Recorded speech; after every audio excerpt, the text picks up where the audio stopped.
One problem that we face in a free market economy is what's called the tragedy of the commons.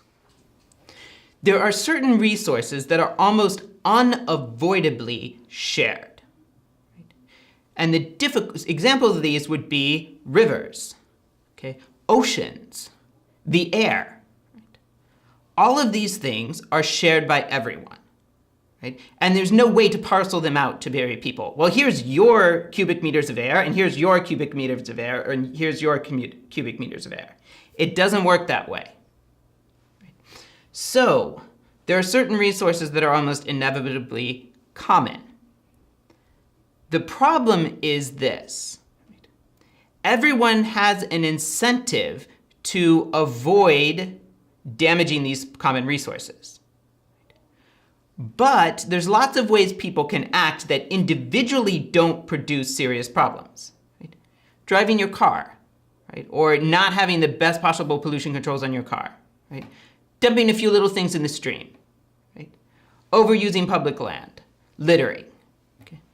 All of these things cause a very tiny problem if one person does them. The problem is that everybody's thinking, well, it's a lot of trouble to avoid this. So it's easier to just cause a small amount of damage. It's not really that much. And it's certainly less than the time, trouble, and resource it would take to avoid it. But when everybody acts this way, then basically the resource deteriorates or gets depleted. And if you point out to people, well, if everybody acts this way, we're going to run into these serious problems. They say, well, yeah, but what difference will my changing my behavior make? For example, I used to present the following question to students. Suppose that you discovered that you could avert a terrible environmental disaster for your entire state if you agreed to spend an extra $2,000 a year buying organic groceries. And I ask, and you're going to have to do that for the rest of your life. Would you do it? And most people say, well, yeah, to avoid a terrible economic disaster for the entire state, yeah, I'd do it. And then I say, okay, but what if I could show you that it wouldn't be enough for you to spend the extra $2,000? Everyone, or at least everyone in your economic bracket, would have to do the same. Would you spend the extra $2,000 a year on organic groceries? And most people say no.